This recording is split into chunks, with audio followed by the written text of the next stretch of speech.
typically record a soundtrack for a video. Now, this is my setup. As you can see, it's a little bit not ideal. I'm using two different microphones, and I would recommend you not follow my footsteps. Typically, you want to have the exact same microphones whenever you're recording stereo, because then, sometimes you can get some conflicts, right? So, but if you're curious what I'm using a cheap Bluebird right here, and then on my right, I'm using a Neumann U87AI, which is a very high quality microphone, but I would say it's better to have two identical microphones, even if they're lower quality, than it is to have one really nice one and one maybe budget one. But this is just a placeholder for now. So when it comes to film scoring or just making a soundtrack for videos, it's always nice to have something to look at. Now, because of the way that I'm recording this piano, you can see I don't really have any place to put my computer, so I normally put it behind me, and if I want to take a look at it, then I will. But I usually will just use earphones and play back, and then I can sort of follow along with the narration or the video if there are any audio cues in there while I'm recording, and then I can just play along accordingly. But just in general, I would say it would be nicer if you can see what you're recording at the same time. That's very useful. Just in terms of the mic position, which I think is really important, if you are recording an instrument like a guitar or a cab, an amp, piano, I think there's not a lot of information going around about this, but it's really subjective. In general, just put the microphones close to where you're going to be playing. So you can see where I set it up it's definitely centered towards more the left side of the piano. Over here, there's nothing. So, but if I was going to be playing up here in this register, then I probably would want to maybe position this microphone to the right a little bit. But because if you know that you're going to be playing something in this range right here, well then position the microphones accordingly, right? You should not just set it and forget it. It depends on the soundtrack. You have to envision sort of where you're going to be playing. Sort of just how you're setting your audio in general. You want to know where you're going to, what your range and your limit is. Same with also setting exposure in the camera sometimes. Okay, so how would I go about visualizing a piece? Now for this track, I already visually knew what it was going to look like. That's why it's important sometimes to record the audio at the very end, because maybe tonally doesn't fit. So you gotta make sure the tone fits. And this piece, originally I had something planned, something like this. I'm in the key of B minor.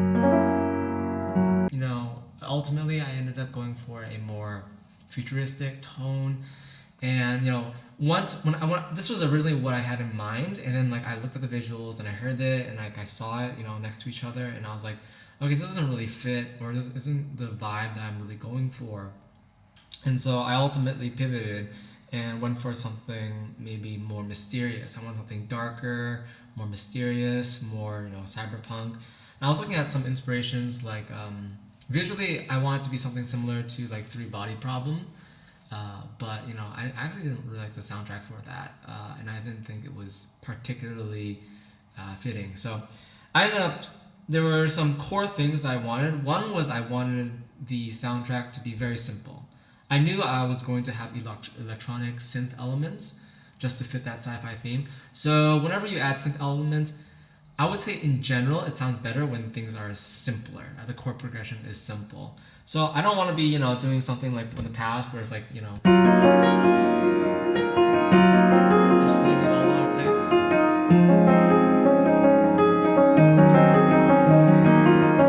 I wanted something that was going to be a little bit more simple, not moving around. And this would also help me add that mystique, because, when you're very ambiguous in your chord progression and things are not moving, they're staying stagnant, I think that that tends to feel a lot more unresolved, and that gives you that sort of that mysterious ambience that you're looking for. So this piece, I ended up going for B minor, and I'm in the low register. You know, if I'm in the higher register, it's just not going to feel as mysterious, right? Let's just play like.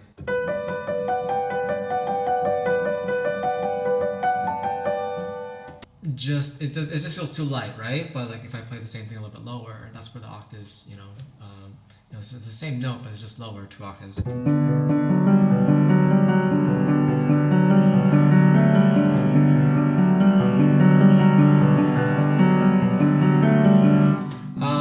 Yeah, and then that sounds better. Now, why did I choose this? How did I play this? How did I make this note? It's just like, this isn't something that I usually do. Typically, I don't repeat something within the riff, right? Or this lick, whatever you want to call it, this motif. But I felt like I wanted something to evoke the feeling of particles. And how do you invoke that? Typically, you try to create something that, matches the visuals, right? And for this piece, I thought like, repeating, something like bouncing left, going, like playing the same thing twice, repeating it, like playing that twice.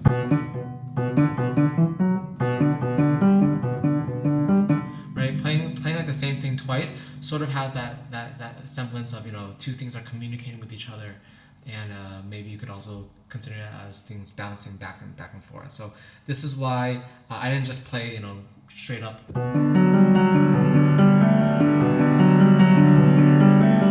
doesn't have the same feel, right? But just because I repeat that same section, that the B and the D within the riff.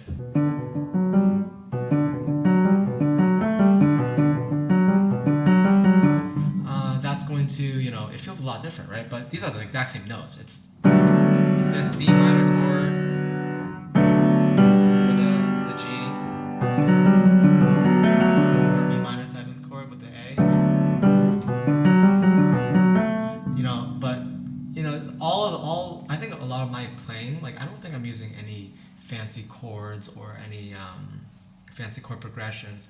Sometimes I do. Sometimes I change keys within, but I would say like there's a lot. What is mostly unexplored in music comes down to texture and rhythm. Those are, I think, two, because like there's only like so many notes on a piano, right? There are only so many notes that we have to work with. Just how many over like 1,000 years, how many variations can you have when it comes to these chord progressions with only 13 notes or whatever, right? So, but with rhythm, it's sort of, exponentially expounds all the possibilities, right? And so this is what I like to explore in my music, which is of course going to be different for you. Everyone has their own style. And by the way, when I found this chord progression, it's simply just noodling on the piano. I'll be just playing like.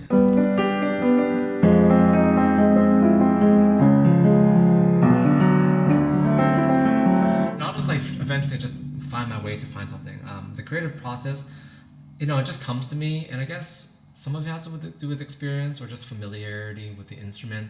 But I think honestly, like you need to realize, or at least from my experience, computers and music, you're not really making anything new. Like these notes, they're already designed for us. They are, decided for us. Like this is what an A sounds. 440 hertz or whatever it is. The amount of hertz it is, the wavelengths, whatever. These are already predetermined. They're decided for us. These are the notes that I have to work with, right? So once you're finished making the music, it's oftentimes it's like not something new particularly, right? The music is already out there. The notes, we're using the same notes, A through G, right? And all the flats and sharps. We're using the same notes, and we just need to pull this song into existence. It already exists somewhere, It already exists, and we just need to make it more clear. Just for example, like if I just place a few notes, play an A, a D, C. Like, can you hear any music from that? These are just very simple, chords. But, what Kurt Cobain did with the right texture and the right rhythm, he made this. So just by you can just will music into existence if you just can envision it and you can imagine it. And music, I think people think like, oh, I'm starting from scratch or something. I think a better philosophical approach to music is you need to realize that the music is already done. It's up to you to compile it and to compose it and to put it all together and put all the instruments together. This piece of music, I ended up going from B minor. I knew that I wanted something more mysterious, so I think B minor makes more sense. And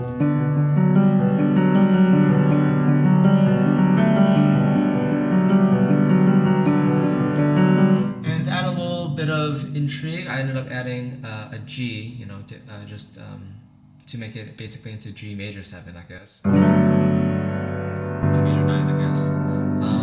And just adding that bass note, that one bass note is gonna, take this B minor, a simple B minor chord, a simple chord, and it's gonna add that oomph, that sort of that drop. Now here's where in the past I might try to flex or make things more musical, and I might try to move around.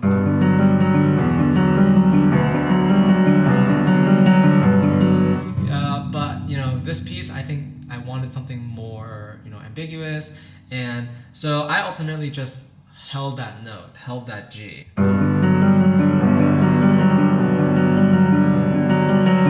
do go to a B.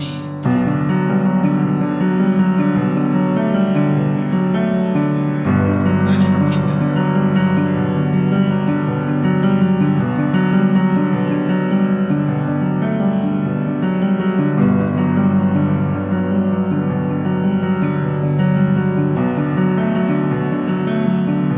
And you can see how just by repeating it, this is like, I guess, more similar to contemporary music.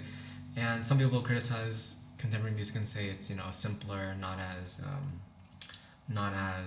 I guess diverse or musically special or anything. But I find that when it comes to composing music, oftentimes you don't want the music to steal the spotlight. And I've already recorded over 100 soundtracks, and just from experience, I know that when my music becomes too colorful and I have too many notes, I think that can be really distracting, especially because I have narration over my videos often.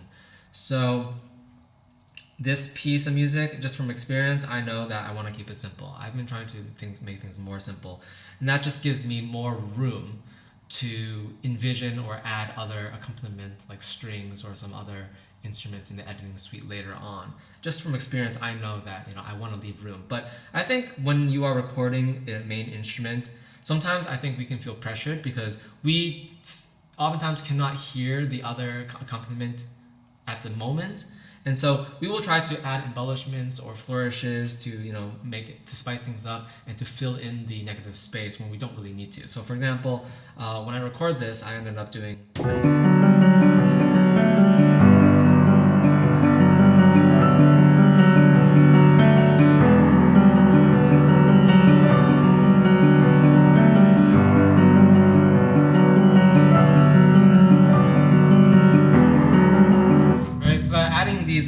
these grace notes up here, these grace octaves, I guess. This is just like something that I often do just to add a little bit of melody over the harmony, so it's not super boring. This is just my type of style of music, and you don't need to follow that. I can say that adding those notes, it's a nice little touch, but you don't want to overdo it. You don't want to do that for the entire piece. So I ended up using that very sparingly. I didn't do that for the entire track.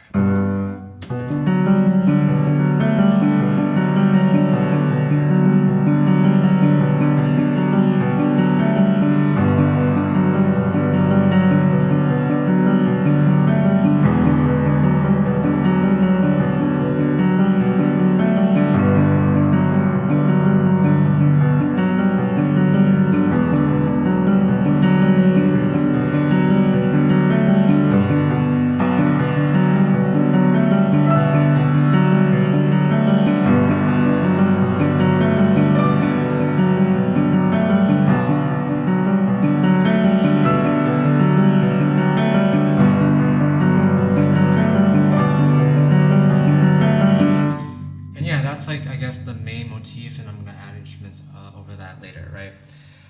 So Some other small decisions, just over time, and some recommendations if you are recording with an instrument like a piano. By the way, you could also just do this on your keyboard, just visualize it. But this is how I like to visualize music first, whether I end up using the piano or not. There are some other small decisions you need to make, which is like rhythm and the spacing. I oftentimes feel as though over time that I don't want to repeat. I do want to repeat, and I don't want to like make things too colorful. So while I'm playing and recording, I have the option to play something like this. But maybe like I have an option to add a little bit of variation to that. So maybe.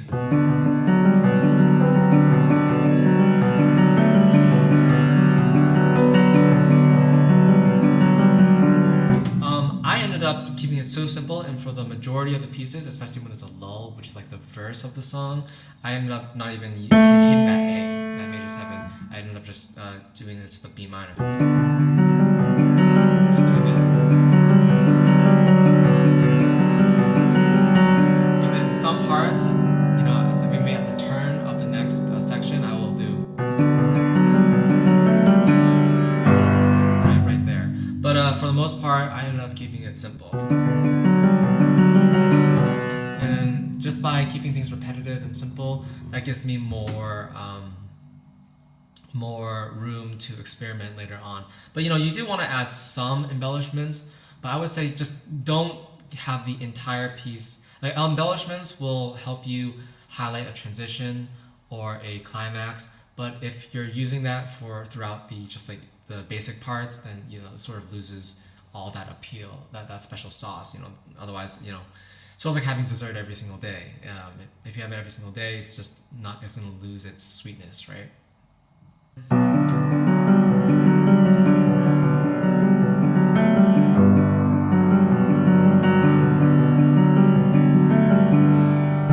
Now there is one special note. Basically, it's just this B minor, and then I'm just hitting a B, G.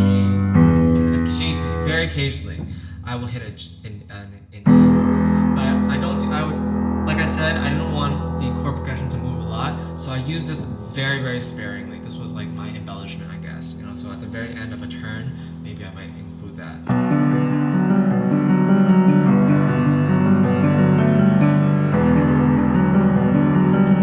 Now I have the option to, continue with this theme and keep going.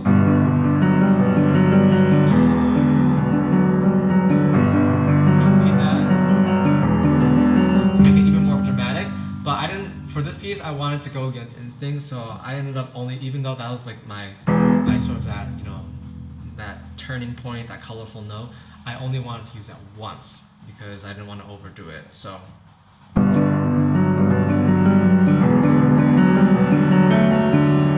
I just go back to the B, the main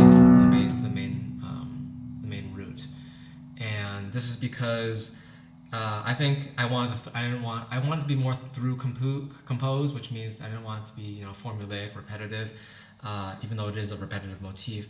I want to feel unpredictable, right? This piece, I think, with electrons and particle theory, physics, quantum physics, whatever, I wanted it to feel a little unpredictable, and I tried to achieve this just by when you think I'm gonna do something. Change it instead of doing it wants to resolve down to that C, right? But that's this is a very common thing to do in music, which is it's sort of going someplace. You know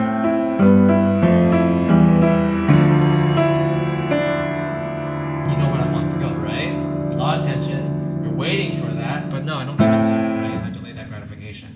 And then I take you someplace else, right? So I think in music that's really interesting. Eventually you want to skip things that are diatonic, which is like very predictable, very formulaic, and you want to do something a little bit, just add a little bit of intrigue. Like instead of doing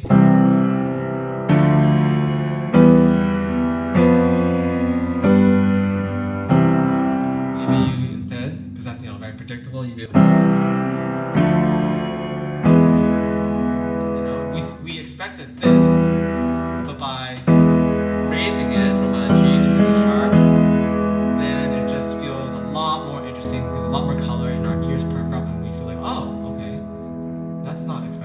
like it, right?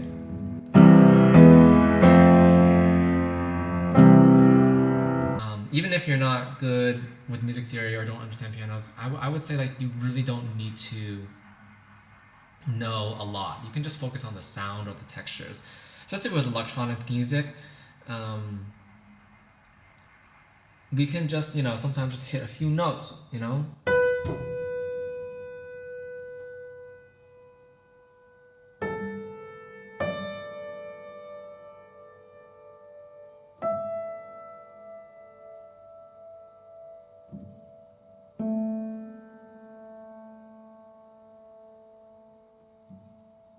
And just like I obviously just played whatever, right? But like, but you can see how like just like playing notes, you can just will a song into existence. And me just playing that, just like whatever, has no like structure or form. But like you can imagine, if you can imagine like accompaniment, you can like turn that into like a piece of music, right?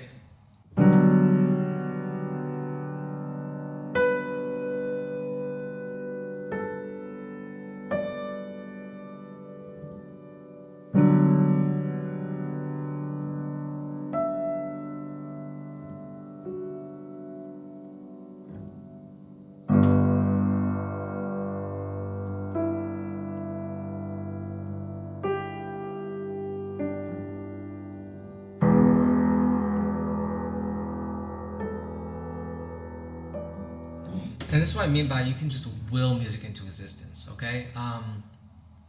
And so this is just where that philosophy comes from, which is like the music is already made. You just need to pull it into existence. I think this is really enforced because like once you like understand music, you'll realize that a lot of music it sounds really similar. Like a very common progression is so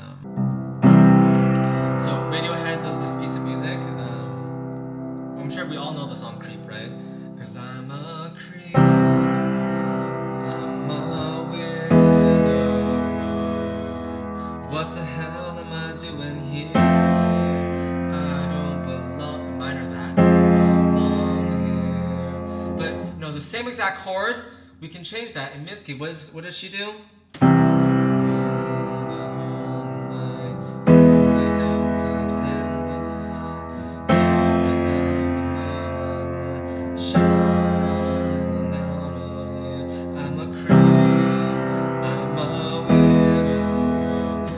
But these two pieces of music, they sound completely different, right? Or maybe not completely. For me, it sounds really similar because I can hear the chord progression. But for most people, you just change it from a guitar to a piano, or you just linger on some notes, or sing it maybe more sultry.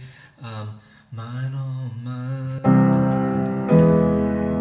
And it just completely changes the mood and the vibe, right? And this is where I think music, the texture is really important. And so this is what I mean when I say that like the music's already out there. It already exists. You just need to find your voice within it and pull it into existence. And you can just do it just through passion, just from brute force. Just like hit that note exactly. Like you can play a piece of music, okay?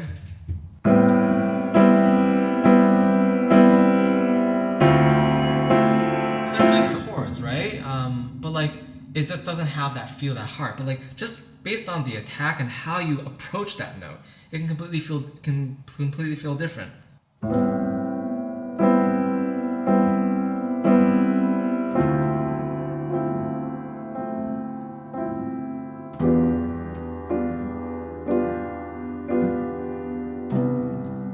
Just play it so much softer,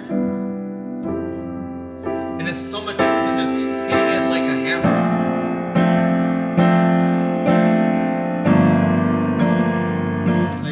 Just like how you play the note matters so much more, infinitely more than what you're actually playing. And you'll realize that's just true in many aspects of life. It's how you do it that matters, not exactly what you do, at least from my experience. And especially in the arts, I think that's very, very true, whether it's filmmaking or composition. So yeah, that's all I wanted to go over, I think, for now. And then, yeah, I might do some more deep dives into actually composing some more complex pieces. But this is, I guess, just an overview of, just to let you know that anyone can make music. And I think like there's like a mystique or a barrier to entry For me as well, at first I felt like, oh wow, like how could I ever like envision like an orchestra? I don't cannot even read music very well, or sight read very well, or use my ear very well. But once you understand, and you understand through experience, you can realize that music is simpler than you think, and you just need to will it into existence. So yeah, now we've recorded this piece of music. Now let's head over to the editing suite, and I will see you next time.